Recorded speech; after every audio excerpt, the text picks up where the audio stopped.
যে কোনো উৎসবে আলো না জ্বালালে যেন উৎসবের সেই ফিলটাই আসে না। টুনি বাল্বের এই চেনগুলোকে দেখে মনে হয় চারদিকটা যেন আলোর স্রোতে ভাসছে, অথচ দেখো মাত্র একটা সুইচ অন করলেই একটা চেনের সমস্ত লাইট একসঙ্গে জ্বলে ওঠে। আর এটা সম্ভব হয় টুনি বাল্বগুলো একটা পার্টিকুলার কম্বিনেশনে কানেক্টেড থাকে বলে। এই কম্বিনেশনটাকে আমরা সিরিজ কম্বিনেশন বা শ্রেণী সমবায় বলে থাকি। স্পোর্টসের মাঠে তোমরা যেভাবে একজনের পাশে আরেকজন দাঁড়াও, শ্রেণী সমবায় ঠিক সেই রকমই দেখতে। ধরো তুমি একটা বড় বাগানে জল দিতে চাও, তোমার কাছে থাকা কিছু ছোট পাইপকে তুমি পরপর কানেক্ট করলে যাতে পুরো বাগানে জল দেওয়া যায়। অর্থাৎ এখানে পাইপগুলোকে শ্রেণী সমবায়ে যুক্ত করা হয়েছে, আর তাই প্রতিটা পাইপের মধ্যে দিয়ে একই পরিমাণ জলের ফ্লো হয়। কোনো তড়িৎ বর্তনীতেও বিভিন্ন প্রয়োজনে একাধিক রোধ যুক্ত করতে হয়।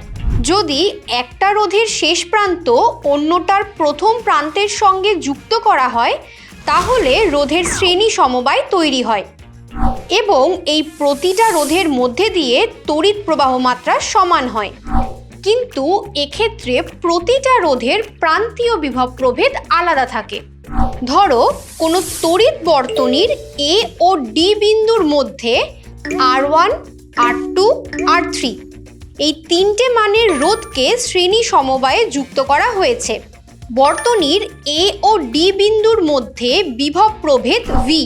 এই বর্তনীর প্রতিটা রোধের মধ্যে দিয়ে প্রবাহ মাত্রা I হলে ওহমের সূত্র অনুযায়ী VA minus VB equal to IR1, VB minus VC equal to IR2, VC minus VD equal to IR3।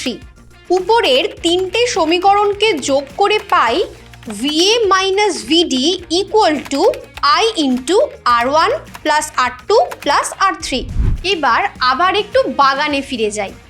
ধরো ওই বাগানে জল দেওয়ার জন্য ছোট পাইপগুলোর বদলে তোমায় একটা বড় পাইপ দেওয়া হলো।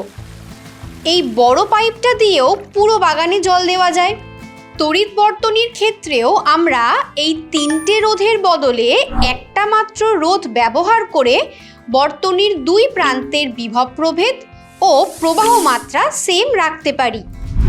সেক্ষেত্রে এই রোধটাকে বলা হয় ওই বর্তনীর তুল্য রোধ। ধরে নিলাম এই রোধটার মান RS।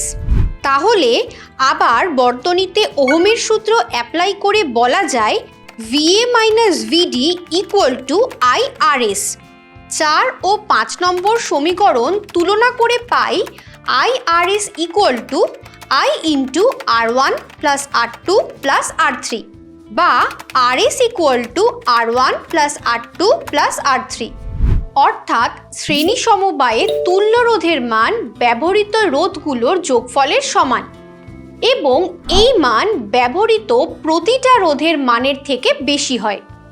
কোনো বর্তনীতে তড়িৎ যন্ত্রগুলোকে শ্রেণী সমবায়ে যুক্ত করলে বর্তনীর মোট বিভব প্রভেদ যন্ত্রগুলোর মধ্যে বিভাজিত হয়ে যায়। তাই যন্ত্রগুলো সহজে উত্তপ্ত হয় না এবং তারা তাদের পূর্ণ সামর্থ্য সহ কাজ করতে পারে না। এছাড়া শ্রেণী সমবায়ের একটা অন্যতম অসুবিধা হলো এই সমবায়ে যুক্ত একটা যন্ত্র খারাপ হলেই এর সঙ্গে যুক্ত বাকি যন্ত্রগুলো আর কাজ করতে পারে না। এই কারণেই আগে যে টুনি বাল্বের চেন ব্যবহার করা হতো, সেখানে একটা বাল্ব খারাপ হয়ে গেলেই সেই চেনটার বাকি বাল্বগুলো আর জ্বলতো না। তবে এখন আমরা যে টুনি বাল্বের চেনগুলো ব্যবহার করি, সেখানে সিরিজ আর প্যারালাল দুটো কম্বিনেশনই ব্যবহার করা হয়। এই প্যারালাল কম্বিনেশন বা সমান্তরাল সমবায় সম্পর্কে তোমরা পরের ক্লাসে জানবে।